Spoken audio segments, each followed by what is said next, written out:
આજે બોડેલી નગરમાં રાષ્ટ્રીય અધ્યક્ષ શ્રી નડ્ડા સાહેબ અને પ્રધાનમંત્રી મોદી સાહેબની સૂચનાથી સારા ભારતમાં સદસ્ય અભિયાન ચાલી રહ્યું છે, ત્યારે આજે બોડેલી નગરમાં પણ અમે સભ્ય બનાવવા નીકળ્યા છે અને અમારી સાથે કાર્તિકભાઈ શાહ બોડેલીના સરપંચ તેમજ બધા શિવભાઈ મહારાઉલ, કંચનભાઈ પટેલ,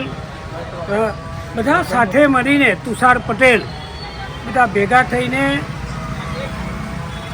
બધા વેપારીઓને મળીને ગામ લોકોને મળીને આ સદસ્ય અભિયાનને સફળ બનાવવા માટે અમે પ્રયત્ન કરી રહ્યા છીએ. ભારત માતા કી જય.